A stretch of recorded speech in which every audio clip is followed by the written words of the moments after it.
Olá, eu sou a Patrícia Rezende. Se você ainda não se inscreveu neste canal, inscreva-se agora mesmo. Ah, e não se esqueça de deixar o seu like no vídeo. Então, bom dia. Hoje é o nosso encontro de encerramento, então, do Clube do Livro Mais Esperto que o Diabo. Aí hoje, gente, vamos lá. Rapidinho aqui, a gente vai finalizar. Então, olha aqui, ó, estamos aqui, né? Tudo bem que eu não estou lendo tudo, mas a gente tem agora os princípios, porque até agora ele só tratou do propósito definido. Hoje ele vai tratar quais são os sete. São sete princípios aqui para esse caminho de realização, para esse caminho de fé inabalável, né? Para o caminho da gente parar de interpretar como um fracasso e não como mera derrota temporária, né? O Napoleão Hill ele fala que por trás de toda adversidade existe uma semente de benefício equivalente. Por trás de toda adversidade, de todo fracasso, né? Ele diz que existe ali uma bênção disfarçada. Então, quando a gente começa a mudar esse olhar, também a gente alcança essa fé inabalável, essa autoconfiança. Tá joia? Beleza? Então, vamos lá para o nosso Clube do Livro? Vamos começar. Então, ele fala hoje da autodisciplina. Ele fala hoje da autodisciplina, aprendendo com a adversidade.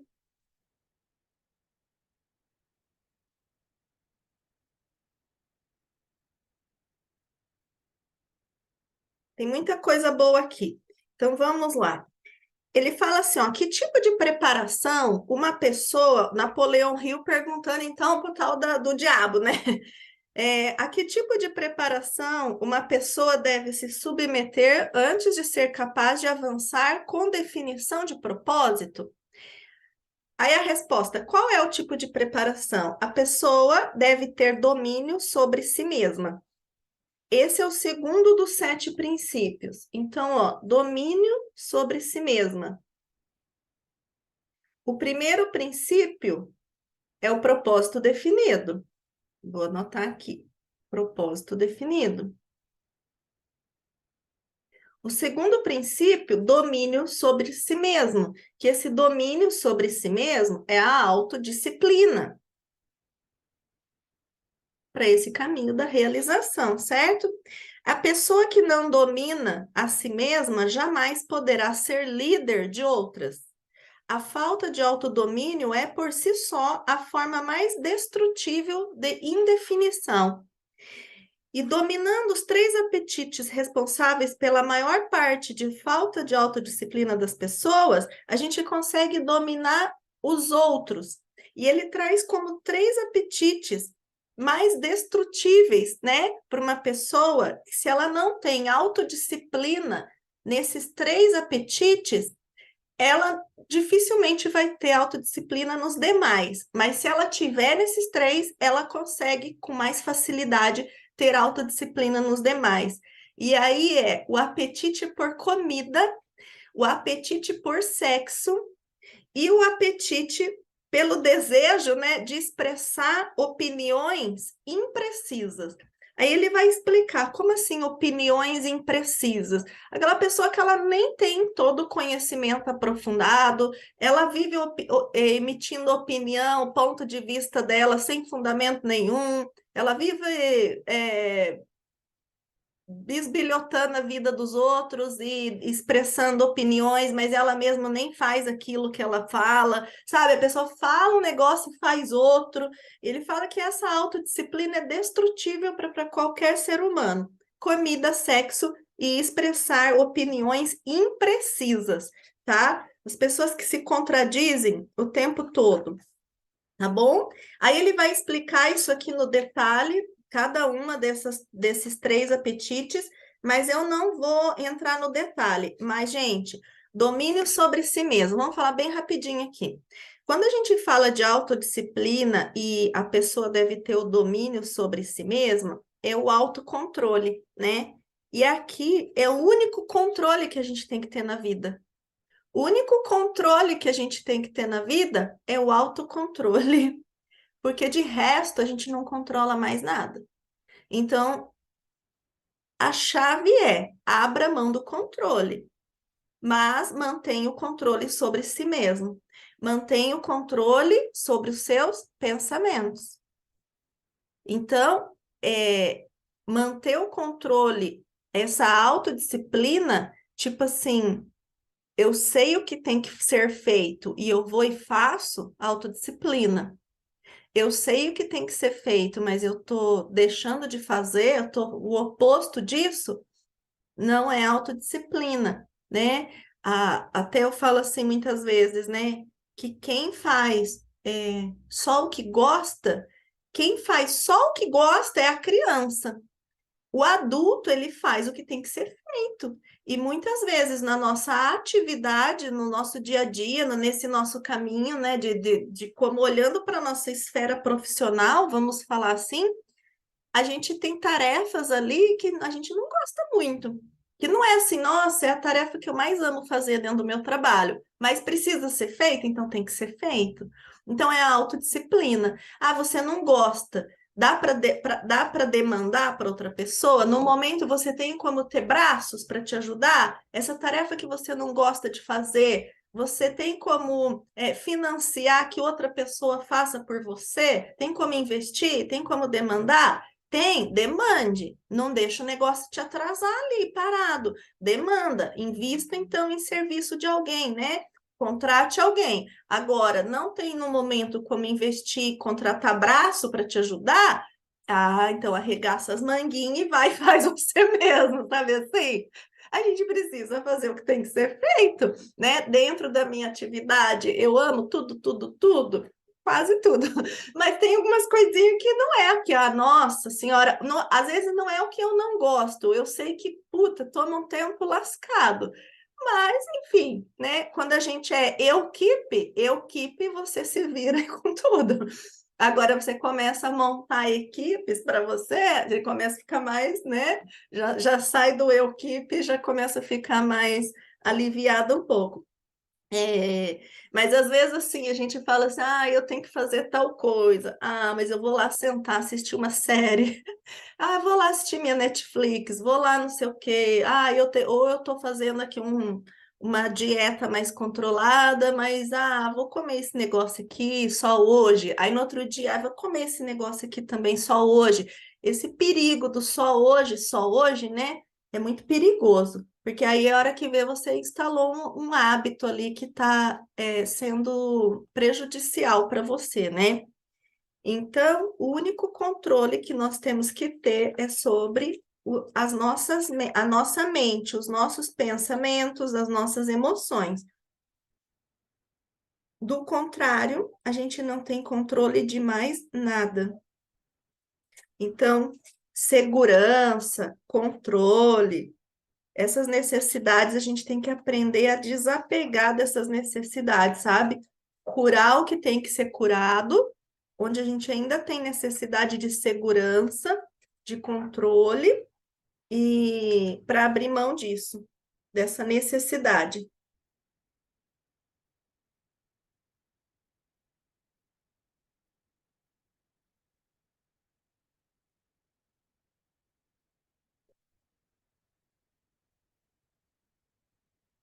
E aí, esses 7 princípios é porque assim, ó, o Napoleão Hill, ele foi estudando e nessa entrevista que o que acontece quando a gente tem o hábito da alienação, certo? Que uma pessoa alienada, o oposto do alienado é uma pessoa de fé, né? Eu chamei assim, a pessoa de fé e a pessoa alienada. O hábito da alienação faz com que a gente entre numa lei que ele chama de uma lei do ritmo hipnótico. É como se a gente tivesse hipnotizada, trancada numa hipnose e a gente não consegue sair dessa hipnose. E aí, os 7 princípios, que são esses princípios que a gente vai falar hoje, esses 7 princípios são os meios pelos quais o homem pode quebrar esse padrão de ritmo hipnótico e assumir novamente o controle da sua própria mente. Então, esse ritmo hipnótico, é quando o medo se instala, a insegurança, a dúvida, todos aqueles sentimentos pensamentos e sentimentos, emoções se instalam e faz a gente ficar revivendo aquilo em loop. Então, quando a gente assume novamente o controle da nossa mente, olha aqui ele falando de novo do autocontrole da mente, né?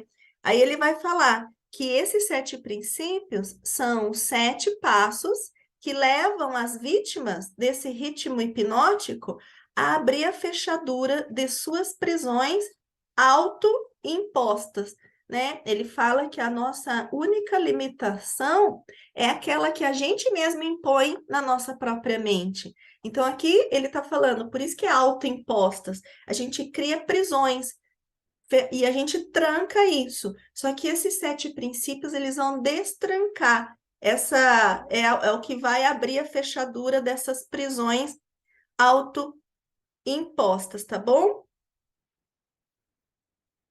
Aí ele fala, esses 7 princípios, então, eles são uma chave mestra que vão abrir as portas para a autodeterminação espiritual, mental e econômica.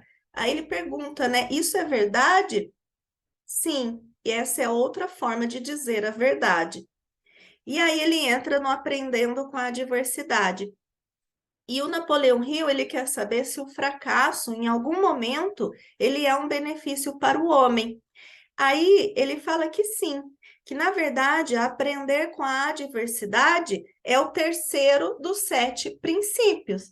Então, aprender com a adversidade. Aprender com a adversidade é o terceiro princípio da realização pessoal, tá? Ele traz consigo a semente de uma vantagem equivalente. Menos pessoas sabem a diferença entre derrota temporária e fracasso. Se esse conceito fosse de conhecimento geral, eu seria privado de uma das minhas armas mais poderosas que uso para controlar os seres humanos. E aí, aqui ele faz uma recapitulação dentro do Aprendendo com a Diversidade. Lembra que eu já falei sobre isso aqui, num outro capítulo, que ele usa, quando é que a gente entra numa esfera de fracasso? Quando a gente desiste de tentar. Quando a gente desiste. Às vezes a gente está a um passo de aquele passo transformar a nossa vida, ser a nosso turning point, né? O nosso ponto de virada, a virada de chave. Às vezes a gente está a alguns passos daquilo se concretizar, ainda que a realidade esteja mostrando que você está no M, né? Às vezes a tua realidade tá mostrando assim, puta merda, o negócio tá zicado. Mas mesmo no negócio zicado, pode ser que você esteja a um passo ali de conseguir, sei lá, encontrar a solução e virar a chave. Gente, nossa, eu falei isso, me subiu uns arrepios aqui. Porque a nossa vida pode mudar numa fração de segundo. A gente precisa acreditar nisso, que a nossa vida ela é capaz de mudar e transformar numa fração de segundo. E às vezes é essa fração de segundo que está ali te esperando e você faz o quê? Recua. Aí você desiste e você para. Então, toda vez que a pessoa faz isso, ele fala assim: aqui está o fracasso de quem está alienado.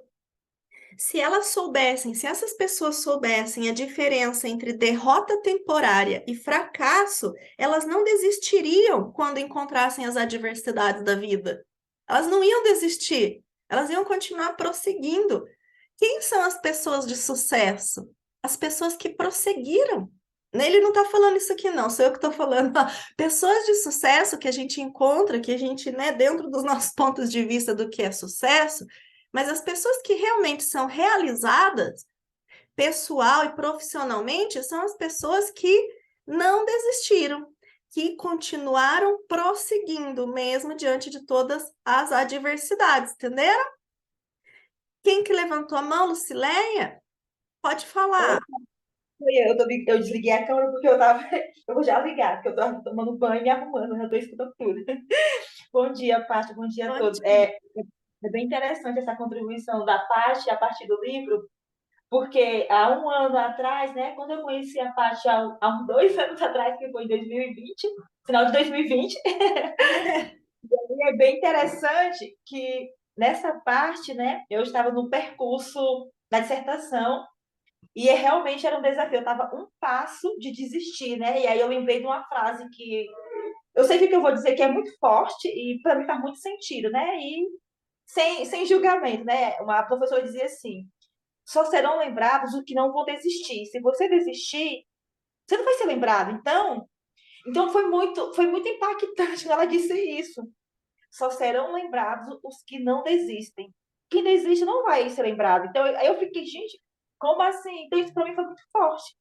E aí, isso me deu força, né? Juntamente com várias terapeutas, e foi nesse meu do caos que eu conheci a Paty. Então, eu acho que colabora, assim, um pouco com o que a Paty traz hoje, né? Desse sentido, né? E aí, hoje eu tô vivenciando aqui 21 dias de meditação do Deepak Chopra. Hoje é o 5º dia. Aí ele fala assim: tudo que eu preciso está dentro de mim. Hoje é a frase centralizadora. Eu acho que colabora muito com o que a Paty está trazendo, assim, da expansão do livro, sabe? É Sim. isso, Paty. É isso, tá ótimo. Vem bem de encontro, né? Vem bem de encontro, sim. Gratidão, gratidão.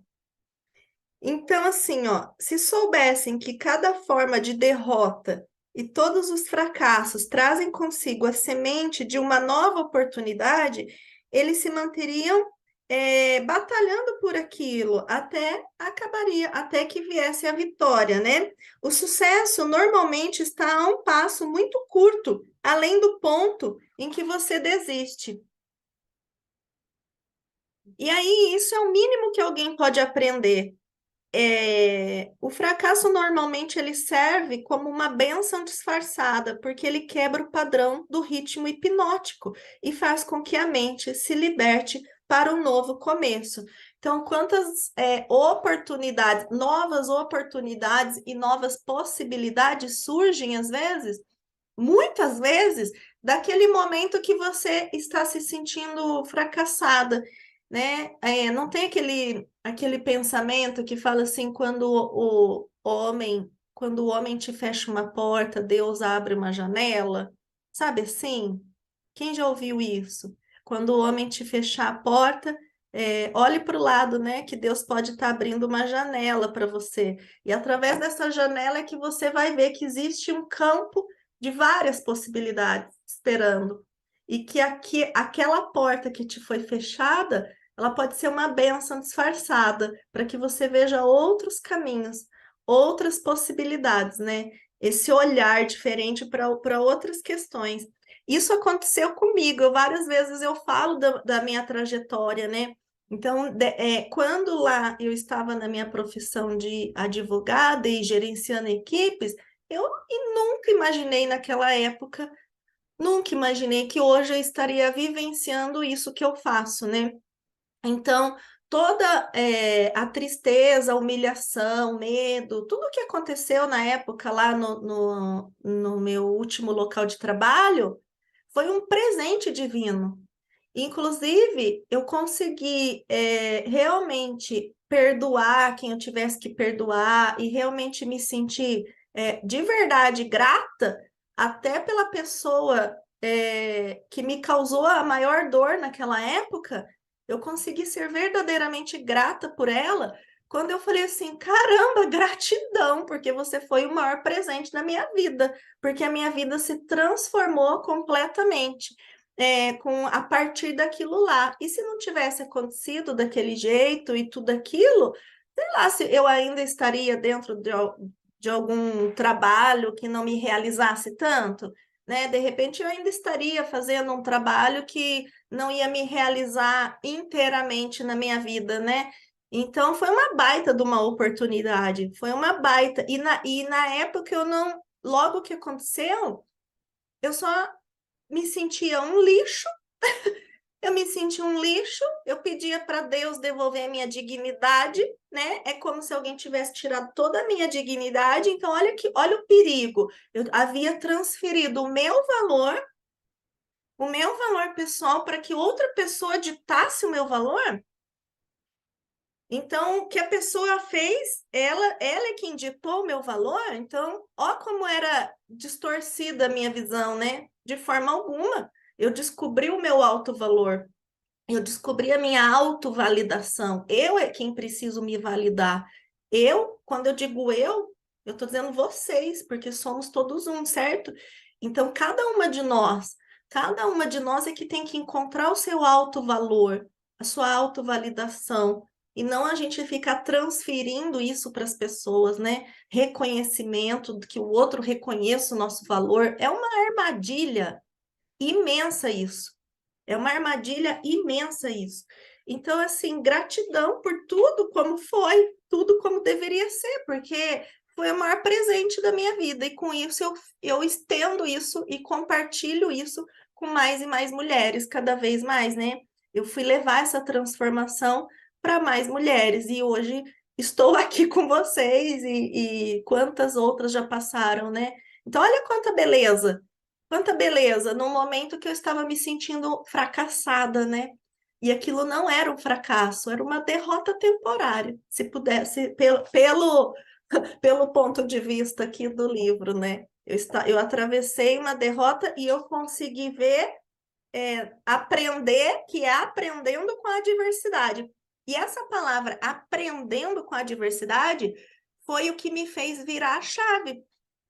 Porque, mesmo diante de tudo que eu estava sentindo, de tristeza e tudo mais, eu não me senti digna, eu falava com Deus, Deus, devolva a minha dignidade, mas eu sempre perguntava, o que é que eu tenho que aprender com isso?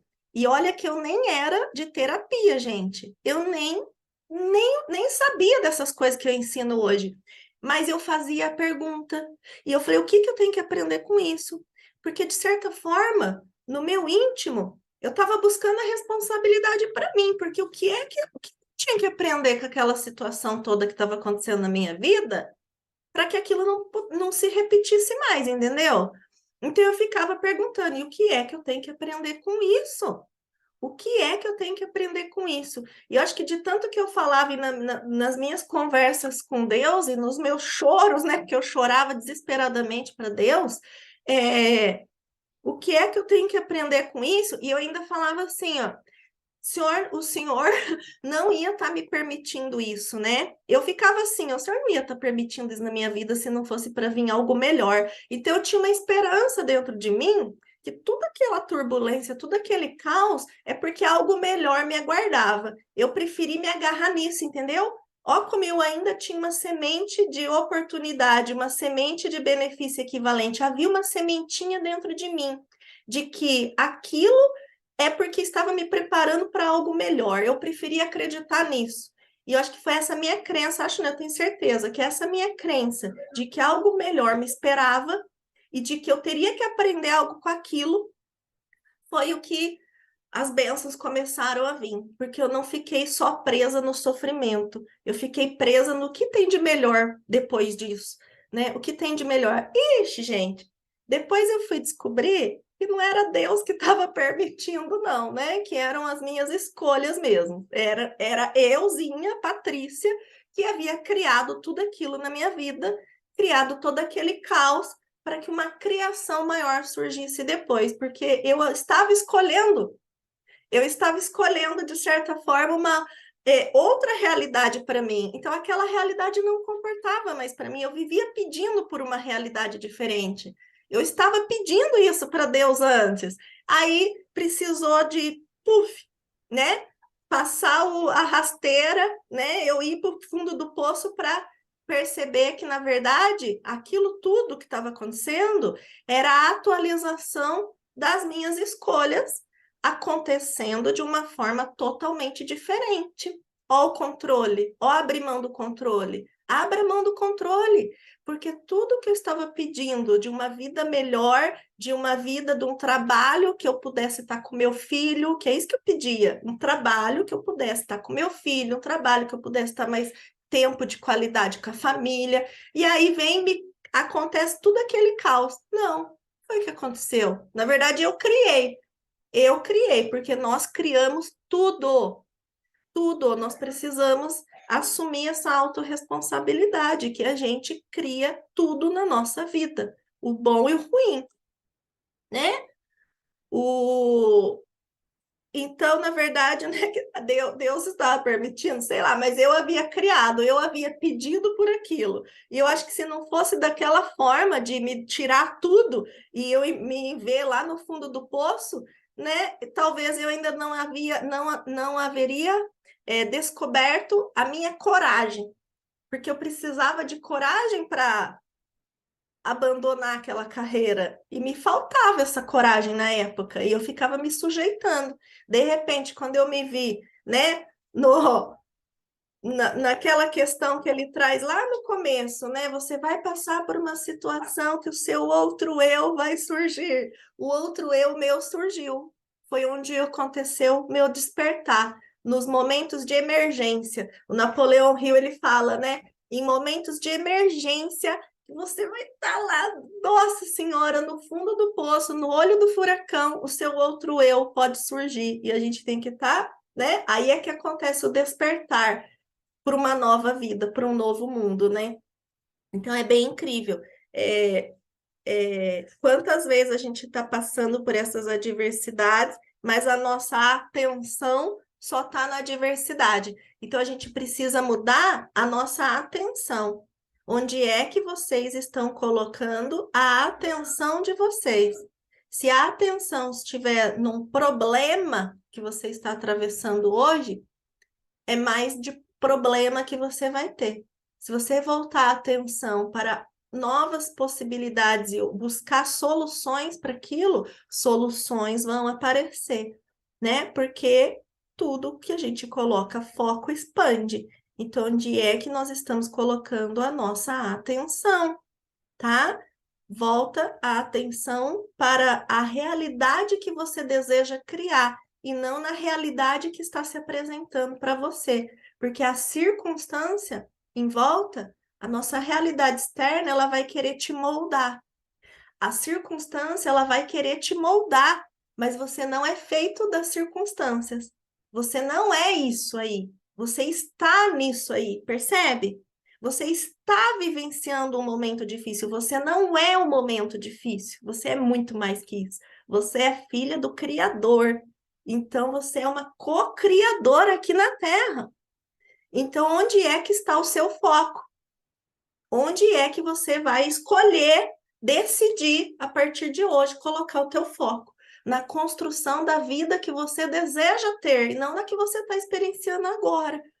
Faz sentido isso tudo, gente? Me empolguei pra caramba, eu me empolgo num tanto, me empolguei, mas se eu me empolguei é porque era necessário trazer talvez a minha história e conectar com isso tudo aqui, né? Tá joia? Faz muito sentido, a Grise está falando. Aí, o fracasso faz muito sentido a Rita também. Olha o conselho que a Sua Majestade aqui, que ele quer ser chamado a Sua Majestade, né, vem falar para o Napoleão Hill. O fracasso, ele traz consigo um clímax, no qual uma pessoa ele tem o privilégio de limpar a sua mente do medo e fazer um novo começo, seguindo outra direção. Ó, exatamente o que está sendo falado aqui, ó, que doido, né? O fracasso, ele prova conclusivamente que algo está errado, né? Com o objetivo, os planos das pessoas. O fracasso é o ponto final do hábito que a pessoa tem seguido. E quando ele é alcançado, ele força a pessoa a deixar esse caminho e seguir por outro, fazendo com que ela crie um novo ritmo para a sua vida. Mas o fracasso, ele faz mais do que isso. Ele dá ao indivíduo uma oportunidade para testar a si mesmo, pelo qual ele pode aprender o quanto de força de vontade ele tem. Então, quanto... Ó, transmutou coisa aqui. Quando eu começo com o meu bichinho do ranhan, é movimentação que a gente fez no campo, viu? Então, ele vem trazer o quanto de força de vontade a pessoa tem. Então, faz essa auto-reflexão, né? Vai para dentro de si e busque assim, qual o meu nível de vontade de fazer isso acontecer? Porque às vezes a gente fala que deseja algo, mas a vontade não é intrínseca. A vontade ela não é o suficiente para fazer aquilo acontecer. A gente precisa de uma vontade, um desejo ardente de fazer aquilo acontecer. Então, onde está a tua força de vontade? Porque você pode, às vezes, estar se auto-iludindo. Você ainda não alcançou essa força de vontade. Consciência, vontade, coragem. Os 3 primeiros pilares, segundo a minha metodologia, daí não é Napoleão Hill, não é mais esperto que o diabo, nem nada. Segundo a minha metodologia, nos 6 pilares do relacionamento íntimo, onde a gente consegue ter um bom relacionamento com qualquer pessoa ou qualquer coisa, relacionamento com o ser humano, com a saúde, com o dinheiro, com o trabalho. A vida é relacionamento, certo? Eu sempre falo isso. Então, os 3 primeiros pilares para a gente realmente fazer uma nova escolha e começar uma mudança na nossa vida. Os primeiros passos: uma nova consciência, vontade e coragem. E aí, se a gente for colocar para dentro do livro, o Napoleão Hill também acredita nisso, né? Ele também traz o tempo todo essa questão da vontade, da coragem e essa nova mentalidade, né? O fracasso leva o indivíduo a entender a força da autodisciplina, sem a qual ninguém poderia voltar atrás, né? Estude a vida de todas as pessoas que atingiram resultados fantásticos em qualquer ramo de atividade. E observe que o sucesso está, em geral, diretamente proporcional às experiências de derrota e fracasso que elas vivenciaram. Então, as pessoas de maior sucesso, se a gente vai olhar a história delas, elas vão contar inúmeros momentos de que elas fracassaram. Inúmeros momentos, tá bom? Aí vamos avançar aqui. Ele vai trazer questões de relacionamento.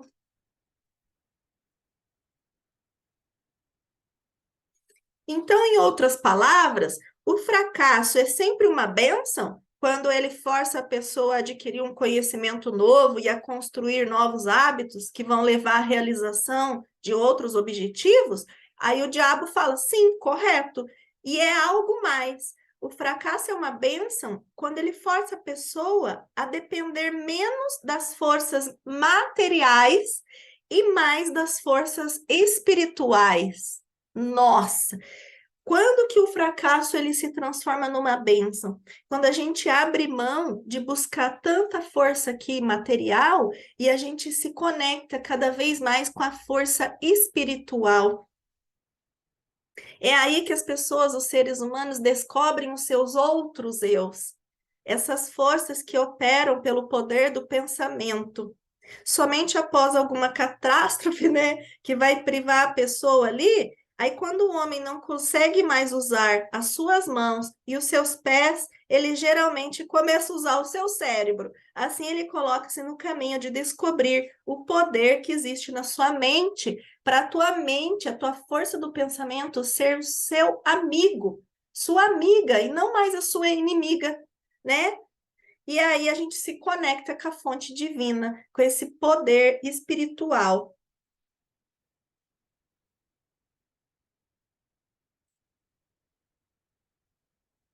Uau, né? Uau. Quem que percebe isso? Como que vocês estão colocando aqui? Quem mais percebe isso? Que a gente fica mais conectada ainda com a espiritualidade. Essa espiritualidade. O fracasso testa a nossa fé, né? A Grise colocou o fracasso testa a nossa fé. Aí faz muito sentido, faz muito sentido. Sabe que diversas vezes quando eu atendo mulheres, né, eu sempre pergunto, né, a pessoa tá lá no olho do furacão. Aí eu pergunto, a quanto anda a sua espiritualidade? A quanto anda a sua espiritualidade? Porque faz toda a diferença, né? E aí, se a gente, quando eu olho assim para as mentorias que eu criei, vamos pegar o exemplo das minhas mentorias. Sempre tem alguns pilares. Eu tenho pilares de entrega. Quais os pilares da minha entrega, né? E sempre a espiritualidade, ela vem em primeiro lugar. Eu não faço nada, absolutamente nada, que eu não inclua o pilar espiritualidade. A importância dessa força, dessa conexão. Se a gente não se conecta com isso, a gente desaba muito mais fácil, né?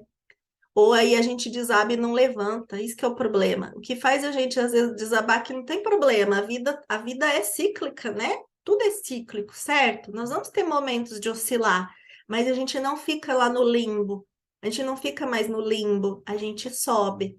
Então, quando a gente está muito forte com a espiritualidade, tá bom? A Lucilé colocou também faz muito sentido, né? Então ele fala assim: o próximo princípio? O próximo princípio é a influência do ambiente.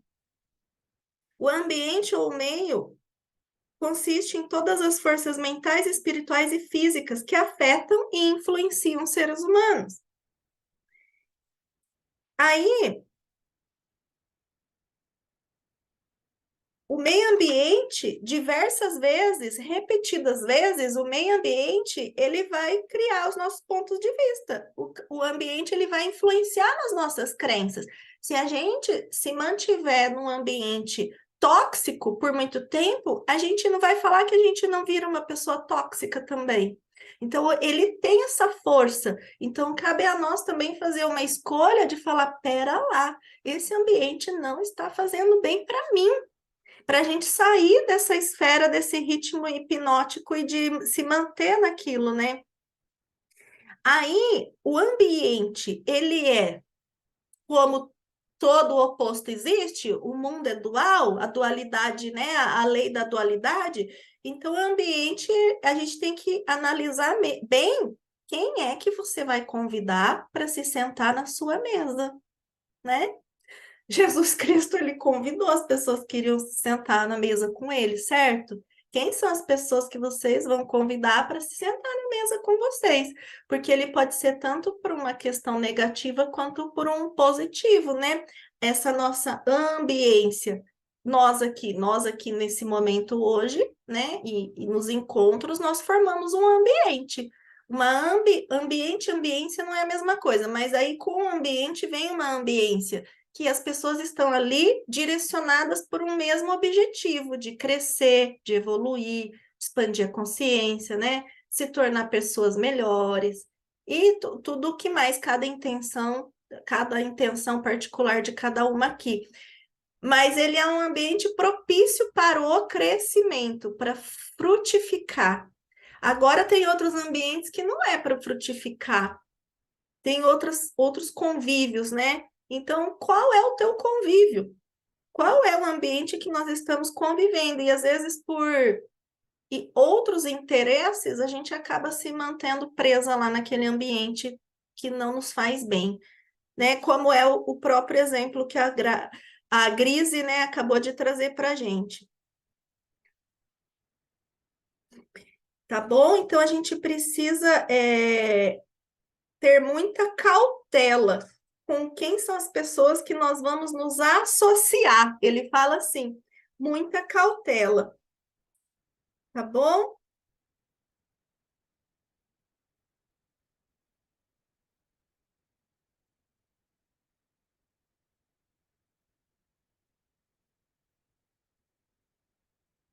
E aí, lá na frente, ele vai dizer que cautela, salvo engano, é outro princípio também. Qual que é o outro princípio? Vamos acelerar aqui. Nem vou ler tudo que ele vai falar do ambiente, porque por si só a gente já, com a própria contribuição da Grise, a gente já entendeu muito bem a força do ambiente, né?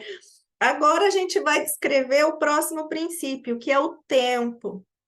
O tempo.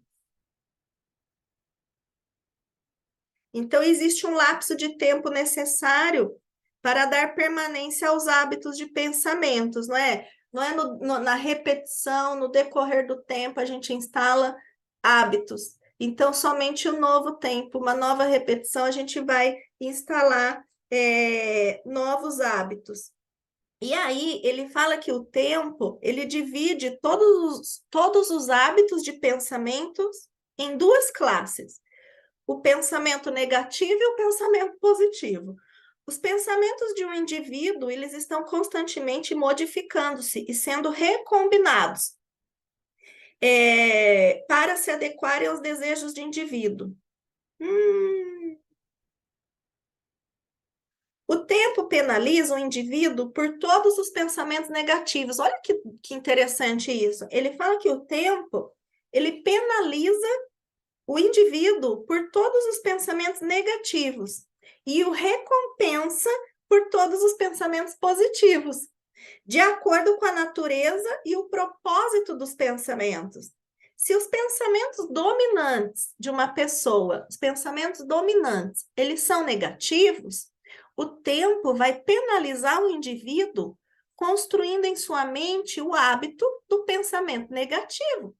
E então ele vai proceder para solidificar esse hábito num ato permanente, durante cada segundo da sua existência. Então vira o looping, aquele looping que a gente fala, né? O looping.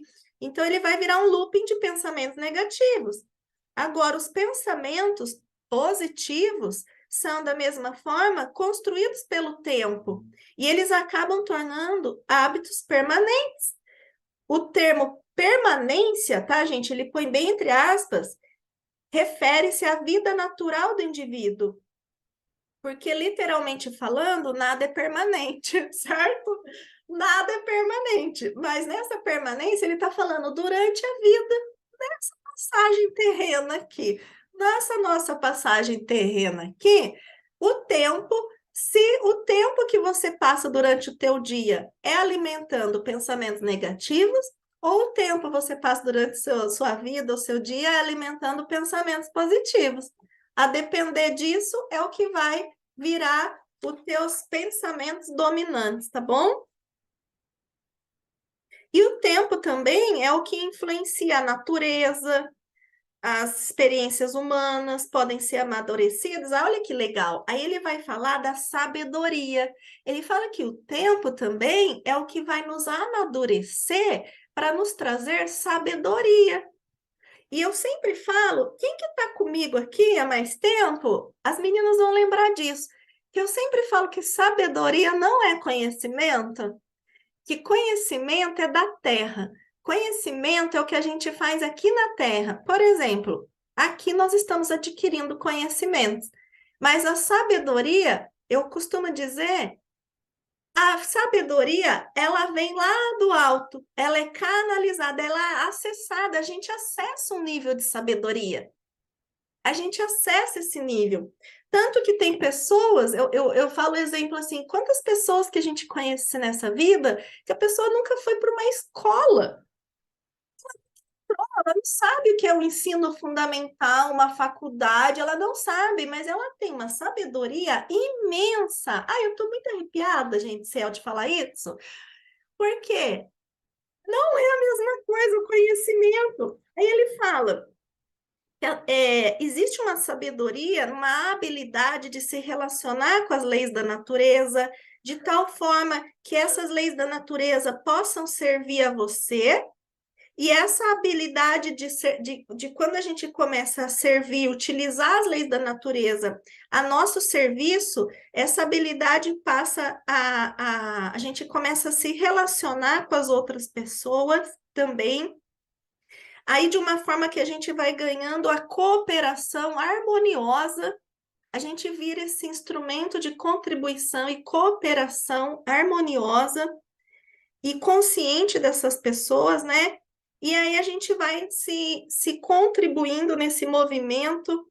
E aí ele fala assim, então, o conhecimento acumulado não é sabedoria? Aí o diabo fala, céus, não! Ai, que engraçado, imagina o diabo falando, né? Céus, não, não é. Ai, eu fico imaginando o diabo falando, céus, né?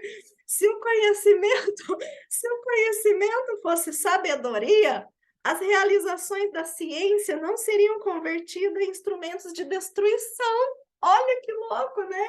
Por que a gente ia pegar, às vezes, conhecimento e virar uma arma de destruição? Isso não tem sabedoria nisso. Então, conhecimento acumulado dos céus, não é sabedoria. É engraçado isso, né? Quem que tá colocando aqui no chat? Ah, a Eliana rachou o bico, né? A Eliana deu risada ali. Que é engraçada essa cena. Ai, ai. A Eliana colocou: é forte nos associar e cautela, a vida nos convidando para o equilíbrio. Lembrei agora daquele filme Encontro com o Diabo. Aqui, para pegar e rever esse filme, Encontro com o Diabo. Filme. Estou anotando aqui na minha agendinha. Bem no momento que a dona da empresa pensa que ele tem poder, né? É um barato esse negócio, gente do céu. Então, vamos lá. E olha que, nossa, e aí, a hora que eu estava lendo aqui, desculpa quem for mais nova, de 40 anos, aquelas desculpa, permissão. Porque ele falou um negócio aqui que eu falei, caramba, foi isso que aconteceu na minha vida. Ele falou assim, ó, em que idade a maioria das pessoas começa a adquirir sabedoria? Ele fala que é após ter passado a idade dos 40 anos. E sabe quando aconteceu tudo aquilo que eu contei agora, bem resumidamente? Foi o meu presente de 40 anos. O meu presente, meu aniversário de 40 anos. No dia do meu aniversário, as pessoas vinham me dar parabéns e tchau. Tchau da empresa, entendeu? Elas vinham me, porque era o meu último dia, era no dia do meu aniversário, dia 28 de fevereiro de 2019. As pessoas diziam, ai, parabéns e tchau, né? Aquele negócio. E aí eu falo, foi o meu presente de 40 anos, essa virada na minha vida. E aí, quando eu li isso aqui, eu grifei 40 anos, assinalei e coloquei a minha virada de chave. Que incrível, né? E aí, qual que é o próximo princípio? A harmonia. Então, ó, sexto princípio. Deixa depois, eu estou anotando aqui, a gente vai falar deles. Então, ó, propósito definido. 1, propósito definido. 2, domínio sobre si mesmo, que é autodisciplina, né? 2, autodisciplina. 3, aprender com a adversidade. 4, influência do ambiente. 5, o tempo, né? O tempo até que, inclusive, proporciona sabedoria. E sexto, harmonia. Tá, observando-se toda a natureza, pode-se encontrar provas de que toda lei natural acontece de maneira ordenada. Toda lei natural acontece de maneira ordenada por meio da lei da harmonia. Por meio do funcionamento dessa lei da harmonia, a natureza força tudo que estiver dentro dos limites de determinado ambiente a relacionar-se de forma harmoniosa. Entenda essa verdade e você terá uma nova e intrigante visão da força do ambiente.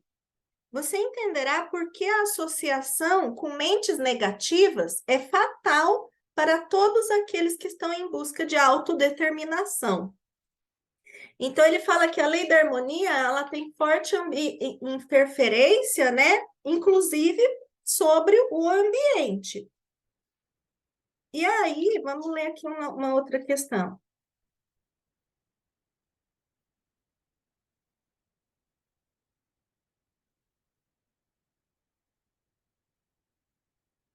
E aí, essas manifestações de harmonia, então, elas podem ser tanto positivas quanto negativas, né? Aí é que vai ter a questão da influência.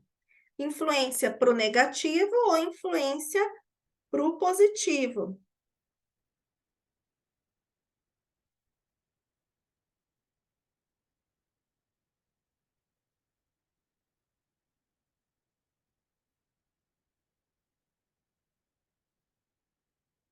E aí vem a cautela. Eu não sei onde é que eu grifei um negócio aqui, mas vamos lá. Aí ele vai vir para o último princípio, que é a cautela. Então, Próximo ao hábito de alienar-se, a característica humana mais perigosa é a falta de cautela. O alienado sempre se move com a ausência de cautela. Ele age primeiro, depois ele pensa.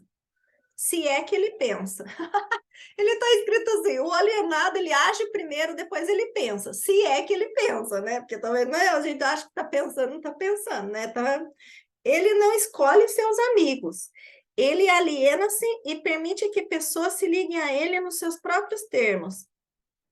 Ele não escolhe uma ocupação. Ele aliena-se em tudo.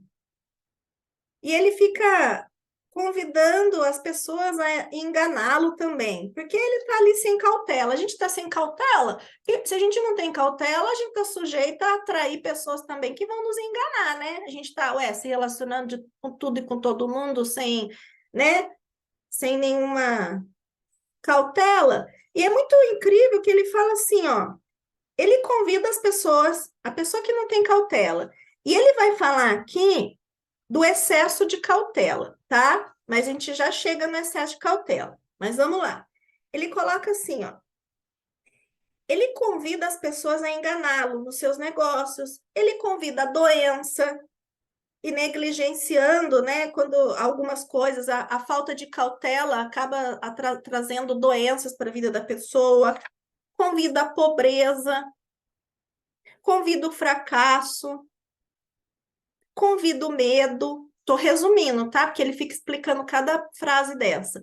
Convida o medo, fracassa no casamento, perde os seus amigos, a falta de cautela. Então, a cautela está faltando para todas as pessoas? Não, somente para aquelas que adquiriram o hábito da alienação. Porque o não alienado, que é a pessoa que eu chamei, eu dei o apelido de pessoa de fé, né? Ele fala o não alienado e eu falo a pessoa de fé, ele sempre age com cautela. Ele pensa cuidadosamente nos seus passos, nos seus planos. Ele também abre precedente para as fragilidades humanas dos seus associados. Ele está vendo, né? A pessoa que tem cautela tem visão, vê a verdade, vê as potencialidades, mas também vê as fragilidades. E como que ele vai lidar diante das fragilidades das pessoas também? Tem cautela. Se ele enviar o mensageiro, a pessoa que tem cautela, se ele enviar o mensageiro em uma missão importante, ele manda alguma outra pessoa para ter certeza de que o mensageiro cumpriu a missão. E ele vai verificar ambos para ter certeza de que os seus desejos foram cumpridos. Então, ele manda o mensageiro e ele manda uma pessoa atrás do mensageiro para saber se a mensagem chegou. É uma analogia, né, que ele está trazendo. Ele cuida de todos os detalhes, mesmo daqueles que parecem sem importância. E ele utiliza a cautela como uma garantia do seu sucesso. Aí, olha o pulo do gato. O Napoleão Hill fala assim, mas e a cautela excessiva? Ela não é tão prejudicial quanto a falta de cautela? A cautela excessiva? Aí o diabo fala assim, o que você chama de cautela excessiva, na verdade é uma expressão do medo. Medo e cautela são coisas totalmente diferentes. Olha, consciência, pegou a chave. Todos os lugares que a gente mal identifica e mal aplica medo como cautela, vamos destruir, descriar, porque esse excesso de cautela, na verdade, é que você está se borrando toda. Eu falo, na verdade, você está se borrando toda aí, você está com medinho, aí você fica, não, eu estou tendo cautela. Então tá, não é cautela e medo, não é a mesma coisa. E tudo que a gente ainda introduz na nossa mente, que a gente está chamando o medo de cautela, vamos destruir, descriar, né? Então, não é a mesma coisa, tá? Então, as pessoas não se enganam confundindo medo por cautela excessiva? Sim, sim, algumas vezes acontece. Mas a maioria das pessoas, elas criam para si mesma muito mais desastres e situações danosas para a sua vida pela total falta do hábito de... Olha que engraçado, deixa eu resumir, é que ele fala numas formas aqui que eu tenho que ler e reproduzir para você. O que ele fala aqui? É muito mais prejudicial nós não termos o hábito da cautela do que o excesso dela. Então, né, a gente começar a ter mais cautela mesmo nas nossas vidas, né? Quantos conflitos eu trouxe para minha vida, né? A minha versão anterior, meu eu anterior, quantos conflitos, quantas coisas que eu tive de desagradável na minha vida, né? E quando eu não tinha cautela nenhuma, né? Eu era a impulsiva modo hard, né? Patrícia, eu já falei algumas vezes, meu pai me chamava de faísca atômica. Então, pensa no tamanho da impulsividade da pessoa que vos fala aqui agora, né? Então, assim, né, não criamos pânico, né? Não tem aquele negócio, não criamos pânico, vamos ter um pouquinho mais de cautela, né? Só ficar atenta. Então, quando a gente se pegar agora, vai gerar dúvida, né? A gente faz a pergunta: isso que eu estou percebendo aqui no meu comportamento é medo ou é cautela? A gente faz pergunta. Isso aqui que eu estou percebendo é medo ou é cautela? Aí você faz a pergunta e solta. É medo ou é cautela? Esse meu comportamento é medo ou é cautela? Se for cautela, fique tranquila, né? Se for medo, dá os passos, porque às vezes o ponto de resistência ele serve de bússola. Muitas vezes aquele ponto que você está resistindo em fazer ali, provavelmente é ali que está o teu ponto de virada. Mas vem o medo, né? Então usam esse medo, às vezes essa resistência, como uma bússola, né? De direcionamento também. É importante isso. Então, nós vamos para o finalmente do livro. Olha a passagem que eu selecionei aqui, né? Ele vai falar lá no resumo, lá no final do resumo. Eu vou falar assim, ó. O Napoleão, eu vou falar, não, o Napoleão Hill falou, né? Eu enxergo agora, porque isso aqui tudo mais esperto que o diabo foi a entrevista dele, né? Eu enxergo agora, no final da minha entrevista com o diabo, que eu estava carregando. Olha isso, gente. Eu estava carregando em meus próprios bolsos os fósforos com os quais o fogo da adversidade estava me queimando. Ele chegou na conclusão de que ele estava carregando nos próprios bolsos os fósforos com os quais o fogo da adversidade estava me queimando. Quer dizer que o fogo da adversidade que estava queimando a vida dele, quem estava alimentando aquele fogo da adversidade? Ele mesmo, porque ele estava carregando os fósforos daquele fogo no próprio bolso. Que forte isso, né? Que forte isso. Eu procurei pela pedra filosofal com a qual o fracasso pode ser convertido em sucesso, somente para aprender que tanto o sucesso quanto o fracasso são resultados das forças evolucionárias no dia a dia, por meio dos quais os pensamentos dominantes são costurados ponto a ponto e transformados nas coisas que queremos ou nas coisas que não queremos, de acordo com a natureza desses pensamentos. Infelizmente, eu não entendia essa verdade. Então, eu vou repetir, ó. Ele ficou procurando pela pedra filosofal que fazia com que o fracasso fosse convertido em sucesso. E aí ele falou que tanto o fracasso como o sucesso, ele faz parte do quê? Dos pensamentos dominantes. Quer dizer, o que é que nós estamos alimentando nas nossas mentes? Dos pensamentos negativos ou positivos. Infelizmente, eu não entendia essa verdade no momento em que eu alcancei a idade da razão. Porque se eu tivesse entendido, eu teria sido capaz de desviar dos obstáculos que eu fui forçada a pular enquanto eu caminhava no vale da sombra da vida.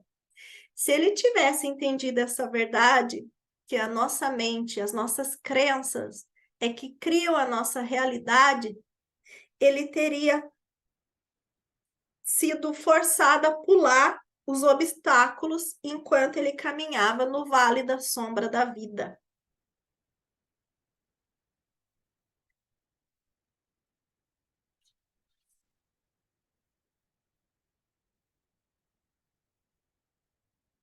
A história da minha entrevista com o diabo agora está em suas mãos. Os benefícios que você receberá dela serão da exata proporção do pensamento que ela vai inspirar em você.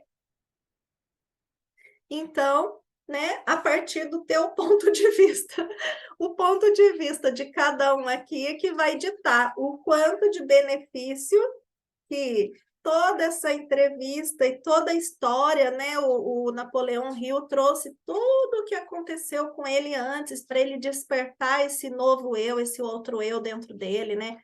Para ele encontrar esse caminho da fé inabalável. Fica aí a critério de cada uma, o ponto de vista do quanto que vocês vão se beneficiar por tudo isso. Tá ótimo, gente. Daí, como estamos? Chegamos ao nosso fim. Foram 8 encontros, rapidinho esse clube do livro, né? 8 encontros. Aí, gente, gratidão, beijo no coração de cada uma de vocês, viu? Ó, Gratidão. Gratidão. coração. Até, tchau. Se você gostou deste conteúdo, deixe o seu like e se inscreva no canal. E ative o sininho das notificações para não perder nenhum vídeo. Gratidão por assistir!